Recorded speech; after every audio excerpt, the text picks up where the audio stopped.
Hello dear student, આજનો આપણો વિષય છે વિજ્ઞાન ધોરણ 8 પાઠ 18 હવા અને પાણીનું પ્રદૂષણ. આપણે 1 થી 17 પાઠ ભણી ચૂક્યા છીએ. બરાબર. તમે કહેશો કે અમે તો નથી ભણ્યા, તો તમે વિડીયો નહીં જોયો હોય અથવા તો ક્લાસમાં નહીં આવ્યા હોય. બરાબર છે. જે લોકો ક્લાસમાં વચ્ચે આવતા હતા વિદ્યાર્થી મિત્રો, એમણે જે પાઠ મેં ક્લાસમાં ભણાવ્યા એ અહીંયા ભણ્યા હશે અને બીજા બધા પાઠ આપણે વિડીયો દ્વારા તમને ભણાવવામાં આવે છે. તો તમારે રોજે રોજના જે વિડીયો આવતા હોય એ જોવા જરૂરી છે. પણ તમે વિડીયો ના જુઓ ને પછી વાંચો પણ નહીં અને ગાઈડમાંથી ઉતારા કરશો તો તમને પેપર જ્યારે અહીંયા લખવાના થશે તો કશું આવડશે નહીં. તો પરીક્ષા અહીંયા લેવાની થાય, તમે લખી શકો એના માટે તમે અત્યારથી તૈયારી શરૂ કરી દેજો વાંચવાની.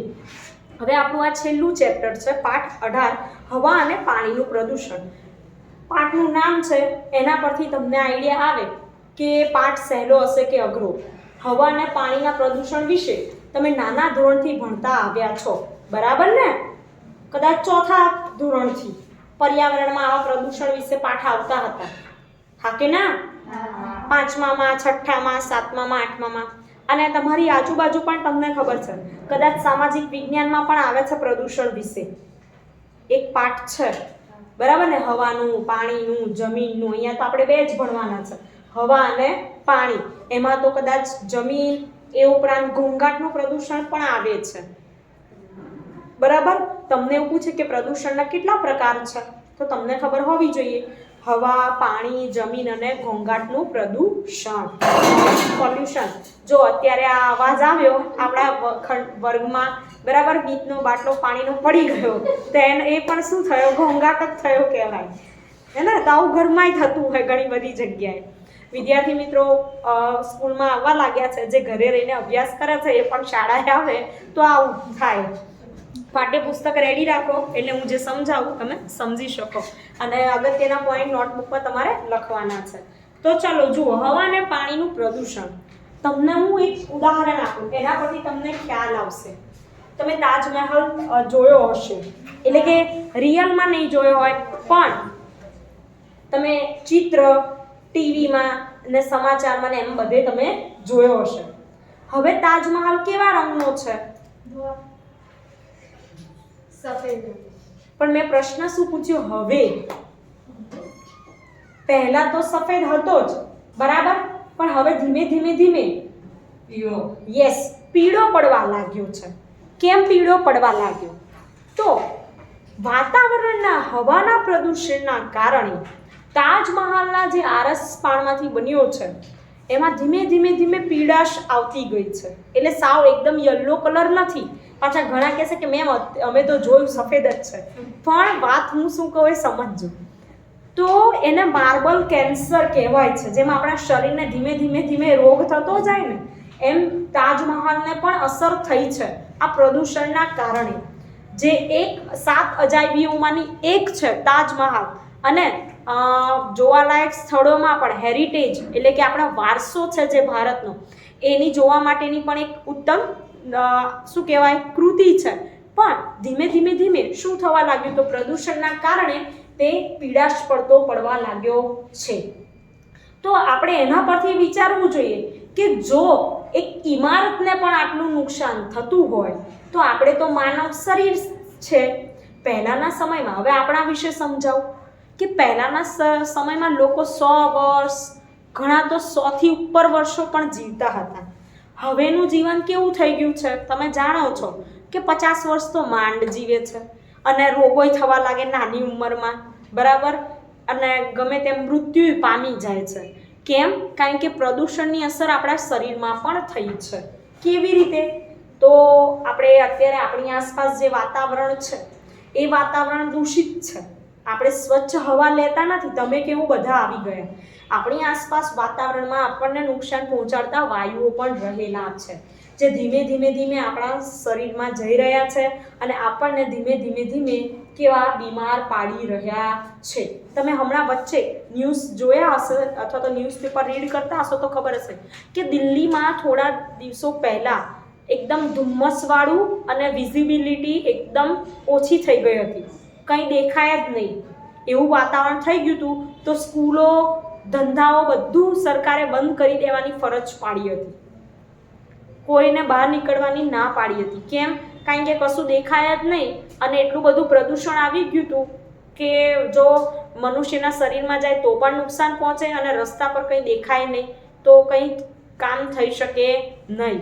જો દિલ્હી સૌથી વધારે પ્રદૂષિત શહેરોમાંનું દિલ્હી તો છે, પરંતુ આપણા અમદાવાદમાં પણ અમુક એરિયા એવા છે કે જ્યાં સતત ટ્રાફિક રહેતું હોય છે. એટલે ખાલી ટ્રાફિકમાંથી જ કાર્બન ડાયોક્સાઇડ ઉત્પન્ન થાય છે એવું નહીં, પણ આપણી આસપાસ વસ્તી વધારો થઈ ગયો છે, ઉદ્યોગો વધી ગયા, એના લીધે પણ પ્રદૂષણ વધવા લાગ્યું છે. તો માનવી તરીકે તમારે શું વિચારવાનું?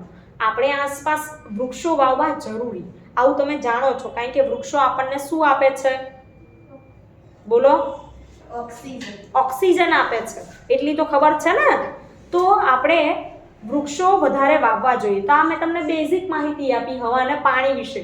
હજુ પાણી વિશે થોડી વાત કરું, પછી આપણે પાઠ ચલાવીએ. કે તમે જે પાણી પીવો છો એ શું ચોખ્ખું છે? હા કે ના? હા. તો જો ચોખ્ખું હોય તો કેમ આપણે ઘરમાં આરો લગાવીએ છીએ? તો આપણે આરો લગાવવાની જરૂર પડે ખરી? ના.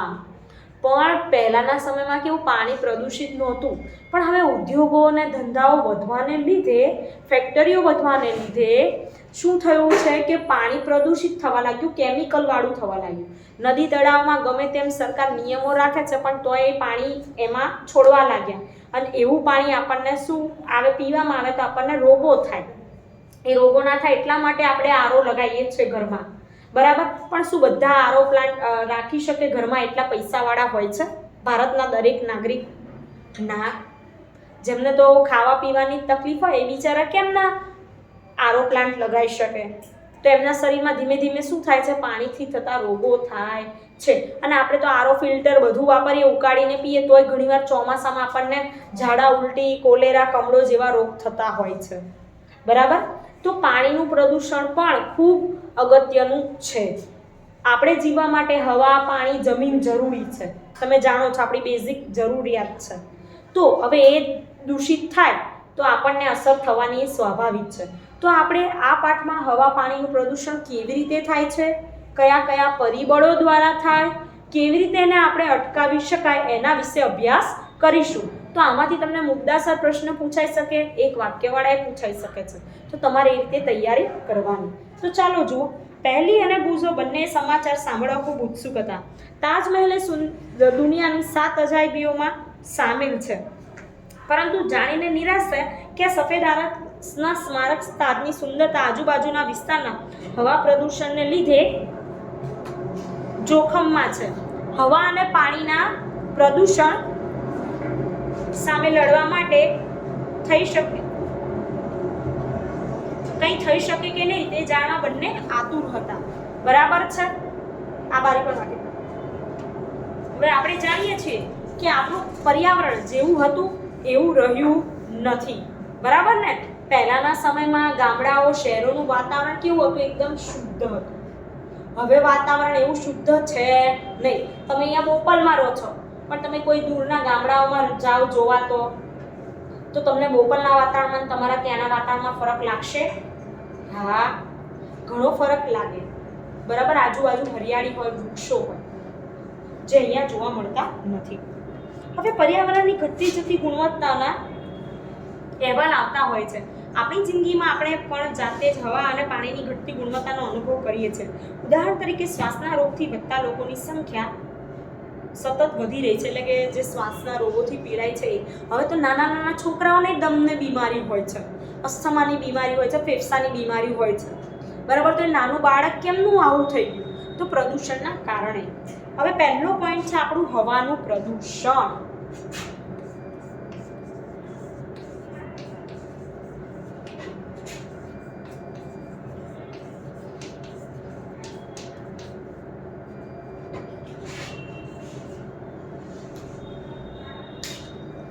ખોરાક વગર આપણે થોડો સમય ટકી શકીએ છીએ, પરંતુ હવા વિના આપણે થોડી મિનિટ પણ ટકી શકતા નથી. હવા વિના એ તો વાત છે કે સાદી વાસ્તવિકતા આપણને શુદ્ધ હવાનું આપણા માટેનું મહત્વ સમજાવે. તો હવાનું મહત્વ ખૂબ છે. તમે ને હું શ્વસન કરીએ છીએ, શ્વસનમાં હવા જ લઈએ છીએ અને હવામાં કયો વાયુ આવેલો હોય છે? ઓક્સિજન, જે આપણા શ્વસન માટે ખૂબ જરૂરી છે. તો આ મિશ્રણના કદમાં પ્રમાણમાં 78% નાઇટ્રોજન, 21% ઓક્સિજન હોય છે અને ખૂબ ઓછા પ્રમાણમાં carbon dioxide, argon, methane, ozone અને પાણીની વરાળ પણ રહેલા હોય છે. તમે ધોરણ 6 માં શીખ્યા છો હવાના ઘટકો કયા કયા છે. તો હવાના મુખ્ય ઘટકો બે છે, ઓક્સિજન અને નાઇટ્રોજન. કેમ? તો એ બે ઘટકોનું પ્રમાણ ખૂબ વધારે છે, તો એમાં આપણે લખીશું નાઇટ્રોજન. તો વાતાવરણમાં નાઇટ્રોજનનું પ્રમાણ કેટલા ટકા છે? 78%. ઓક્સિજનનું પ્રમાણ કેટલા ટકા છે? 21%. કાર્બન ડાયોક્સાઇડ CO2 એટલે કાર્બન ડાયોક્સાઇડ છે. હા, સમજ પડશે ને? ઓકે.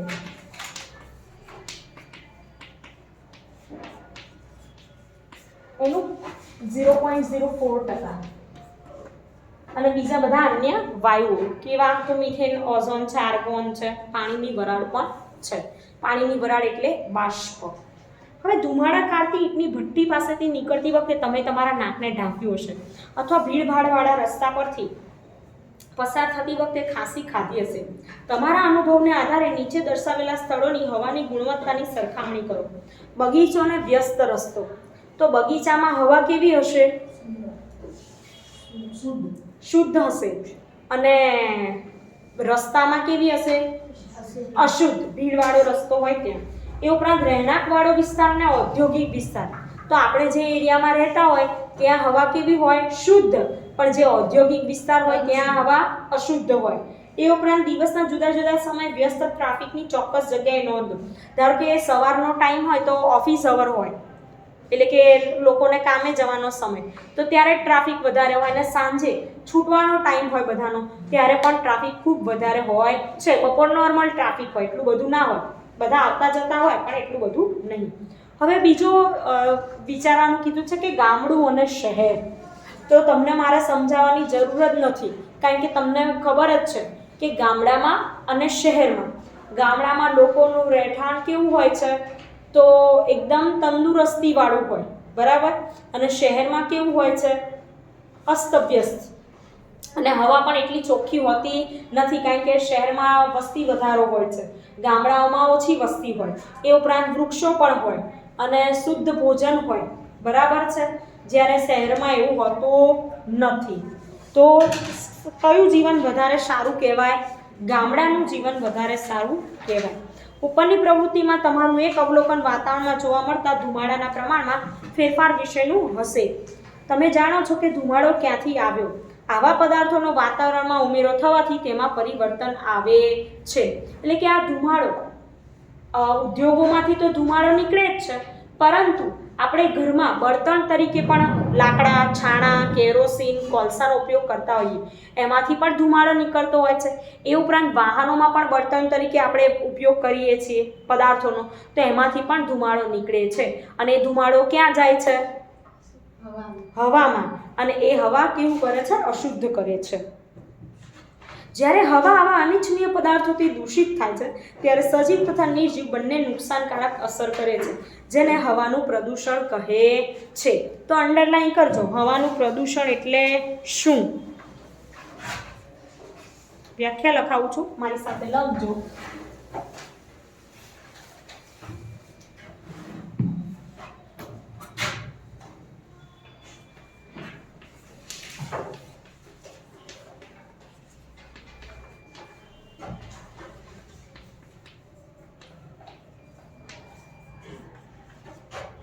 હવામાં થતા અનિચ્છનીય ફેરફાર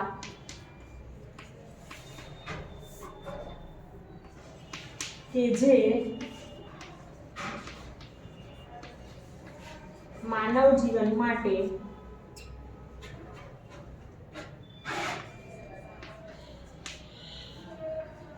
હાનિકારક છે.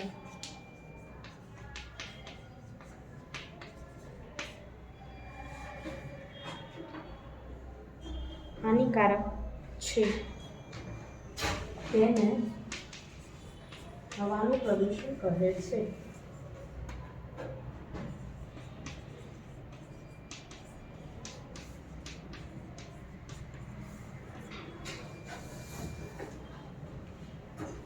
વ્યાખ્યા તૈયાર કરવાની છે ને યાદ પણ રાખવાની છે.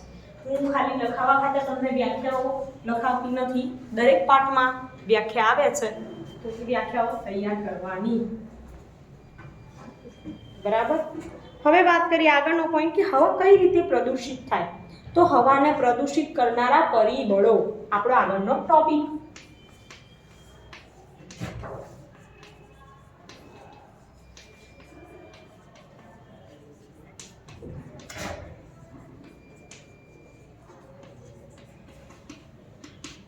રાઈટ, ચાલો આમાં જોઈએ. તો સૌથી પહેલા આ હવાનું પ્રદૂષણ થયું, તમને એવી ખબર પડી ધુમાડાને કારણે થાય છે, વાહનોના કારણે થાય કે ઉદ્યોગોના કારણે થાય છે, રાઈટ. તો એ બધા છે શું કહેવાય? તો એ બધા પ્રદૂષણ ફેલાવે છે. તો જે પદાર્થો પ્રદૂષણ ફેલાવતા હોય તેને હવાના પ્રદૂષકો કહેવાય છે. વાયુ પ્રદૂષકો, તો લખો વ્યાખ્યા. જે પદાર્થો હવાને પ્રદૂષિત કરે છે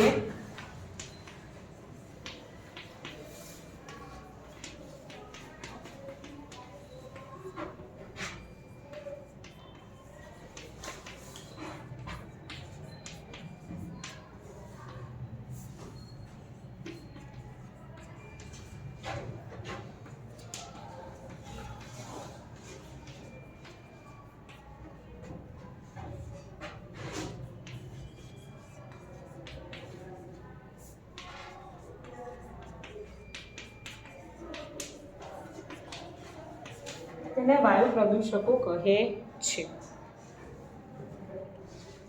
કેટલીક વાર આવા પદાર્થો કુદરતી સ્ત્રોતમાંથી જેવા કે જંગલની આગ, જ્વાળામુખી ફાટવાથી આવે છે. તમને ખબર છે જ્વાળામુખી ફાટે, જંગલમાં આગ લાગે તો પણ શું થાય છે? ધુમાડો ઉત્પન્ન થાય. બરાબર ને? ધુમાડામાં કયા વાયુઓ હોય? કાર્બન ડાયોક્સાઇડ જેવા વાયુઓ હોય જે વાતાવરણને શું કરે છે? પ્રદૂષિત કરે છે.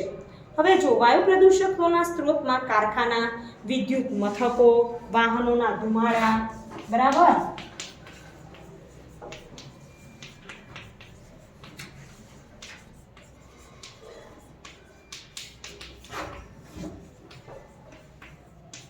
ધુમાડા, બળતણના લાકડા,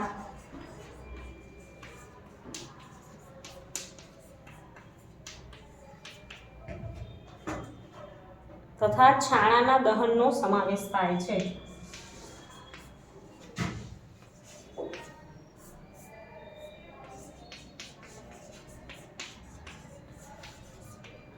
આ બધા શું છે?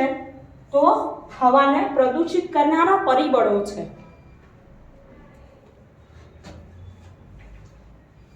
હવે જુઓ, આનાથી હવા શું થાય છે? પ્રદૂષિત થાય. આગળ વાત કરી કે તમે સમાચાર પત્રમાં વાંચ્યું હશે કે દિન પ્રતિદિન બાળકોમાં શ્વાસના રોગોનું પ્રમાણ વધી રહ્યું છે. આડોશ પાડોશના ઘરોમાં તથા મિત્રોમાં કેટલાક બાળકો શ્વાસ સંબંધિત મુશ્કેલીઓથી પીડાય તેની એક હાથ ધરો સર્વે. બરાબર. હવાના પ્રદૂષણથી શ્વાસની ઘણી બધી સમસ્યાઓ સર્જાય છે. ચલો કઈ કઈ તે આપણે જોઈએ. હવે હું તમને કહું કે આપણને ફેફસા સંબંધિત દમ, અસ્થમા જેવા રોગો થતા હોય છે.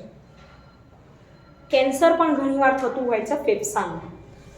હવે આપણા શહેરોમાં વાહનોની સંખ્યા કેટલી ઝડપે વધી રહી છે. પહેલાંના સમયમાં લોકો પાસે એક બાઇક હતું અથવા તો એક ગાડી હોતી, એવું હતું. હવે તો ઘરમાં જેટલા વ્યક્તિ હોય એટલા સાધન હોય છે. તો દિન પ્રતિદિન એ ઉપરાંત તમે રોડ પર જોજો કેટલા બધા ગાડી, બાઇક છે, એક્ટિવા ને બધું જતું હોય, ટ્રક ને એવું. તો વાહનોની સંખ્યા પહેલાંના કરતાં વધી છે કે ઘટી છે? વધી છે, રાઈટ. તો એના લીધે પ્રદૂષણ પણ વધ્યું. વાહનોમાં ખૂબ ઊંચી માત્રામાં પ્રદૂષકો જેવા કે કાર્બન મોનોક્સાઇડ, જો કાર્બન ડાયોક્સાઇડ એટલે CO2 અને કાર્બન મોનોક્સાઇડ એટલે CO. યાદ રાખજો, બંનેના અણુસૂત્રો છે. કાર્બન મોનોક્સાઇડ એટલે CO અને કાર્બન ડાયોક્સાઇડ એટલે CO2. તો આ બંને હોય છે. નાઇટ્રોજન ઓક્સાઇડ અને ધુમાડો ઉત્પન્ન કરે છે. 4 વસ્તુ છે: carbon dioxide, carbon monoxide, nitrogen oxide અને ધુમાડો. પેટ્રોલ અને ડીઝલ જેવા બળતણના અપૂર્ણ દહન થવાથી કાર્બન મોનોક્સાઇડ ઉત્પન્ન થાય છે. પેટ્રોલ અને ડીઝલ છે હવે એના બળતણના અપૂર્ણ દહન થવાથી કાર્બન મોનોક્સાઇડ ઉત્પન્ન થાય. તે ઝેરી વાયુ છે અને રુધિરમાં ઓક્સિજન વહન કરવાની ક્ષમતા ઘટાડે છે. એવો પ્રશ્ન પૂછાય કે રુધિરમાં ઓક્સિજનની વહન કરવાની ક્ષમતા કયો વાયુ ઘટાડે છે? તો શું આવશે? કયો વાયુ? Right, carbon monoxide. હવે જુઓ, આગળ વાત કરી કે દિલ્હીમાં નોંધણી થયેલા વાહનોની જો એકની પાછળ એક લાઈન કરવામાં આવે તો તેની લંબાઈ વિશ્વની સૌથી 2 નદીઓ લાંબી છે, નાઇલ અને એમેઝોન. એની કુલ લંબાઈ જેટલી અંદાજિત થાય. એટલે વિચારો કે કેટલા બધા વાહનો વધ્યા છે. અને મેં તમને હમણાં દિલ્હીની વાત કરી કે કેવું છે, પ્રદૂષિત શહેરોમાંનું એક છે. હવે ગુજોએ ખાસ કરીને શિયાળા દરમિયાન વાતાવરણમાં ધૂંધળું ગાઢ સ્તર જોયાનું યાદ છે. તેને ધુમ્મસ અથવા તો શું કહેવાય ઇંગ્લિશમાં? સ્મોગ કહેવાય છે. જે ધુમાડા તથા ઝાકળનું બનેલું હોય છે. એ ધુમ્મસ ધુમાડામાંથી અને ઝાકળમાંથી બને છે. ધુમાડામાં શું હોઈ શકે? તો નાઇટ્રોજન ઓક્સાઇડ હોઈ શકે, જે અન્ય વાયુ પ્રદૂષકો તથા ઝાકળ સાથે સંકળાઈ અને ધુમ્મસ બનાવે છે. ધુમ્મસને લીધે શ્વાસની તકલીફ, અંડરલાઈન કરજો, અસ્થમા, ઉધરસ, બાળકોમાં વિઝિંગ એટલે કે શ્વાસ મારફતે હવા અંદર બહાર જાય ત્યારે અવાજ ઉત્પન્ન થવાની તકલીફ પ્રેરે છે. ઘણા ઉદ્યોગો પણ હવાના પ્રદૂષણ માટે જવાબદાર છે. સલ્ફર ડાયોક્સાઇડ, નાઇટ્રોજન ડાયોક્સાઇડ જેવા વાયુ પ્રદૂષકોના મુખ્ય સ્ત્રોત પેટ્રોલિયમ રિફાઇનરી છે. આજે સલ્ફર ડાયોક્સાઇડ, નાઇટ્રોજન ડાયોક્સાઇડ કેમાંથી બને છે? તો પેટ્રોલિયમ જે રિફાઇનરીઓ હોય કે જેમાં પેટ્રોલનું શુદ્ધિકરણ કરવામાં આવે છે એમાંથી આ વાયુ મુક્ત થતા હોય છે. અને તે શ્વાસ સંબંધી એમાંય ફેફસાને નુકસાન કરવાનું કામ કરે છે. આપણા ફેફસા ડેમેજ થઈ શકે છે. જેમ કોરોનામાં અત્યારે ફેફસા ડેમેજ થઈ રહ્યા છે ને, ડેલ્ટા વાયરસ છે બરાબર કોરોનાનો, એમાં શું છે? સૂકી ખાંસી થાય. 15 દિવસ મહિના સુધી ખાંસી જાય જ નહીં. તો તમારે સમજવાનું કયો વાયરસ કહેવાય? ડેલ્ટા વાયરસ બરાબર. અને એમિક્રોન છે એમાં શું થાય છે કે શરદી તાવ આવે છે, પણ સૂકી ખાંસી તમને ખબર છે બહુ હેરાન કરે. તો એટલે સૂકી ખાંસી ડેલ્ટા વાયરસ ના સમજી લેતા પાછા, એ ઉધરસે હોઈ શકે રોગ આ વાતાવરણના કારણે, પ્રદૂષિત થવાના કારણે. તો આવા રોગો પણ થાય. હવે રેફ્રિજરેટર, એર કન્ડિશનર, એરોસોલ સ્પ્રેમાં પણ વપરાતા ક્લોરોફ્લોરોકાર્બન, અંડરલાઈન કરજો, CFC નું પૂરું નામ. ક્લોરોફ્લોરોકાર્બન પણ એક પ્રકારનું પ્રદૂષક છે. CFC વાતાવરણના ઓઝોન સ્તરને નુકસાન પહોંચાડે. આપણે જાણીએ છીએ કે પૃથ્વીની ઉપર એક ઓઝોન સ્તર આવેલું છે કે જે સૂર્યમાંથી નીકળતા પારજાંબલી કિરણોથી આપણી પૃથ્વીને બચાવે છે. પરંતુ આપણે અત્યારના સમયમાં તો એસી ને બધું, રેફ્રિજરેટર, ફ્રીજ ને બધું વપરાવા લાગ્યું, તો એમાંથી આ મુક્ત થાય છે CFC, અને એ શું કરે છે? ઓઝોનને નુકસાન પહોંચાડે છે. તો હવે તમને ખબર છે કે પૃથ્વી પર ઓઝોનનું ગાબડું પડ્યું છે, ઓઝોન સ્તરમાં ગાબડું પડ્યું છે, ધીમે ધીમે સ્તર તૂટવા લાગ્યું છે.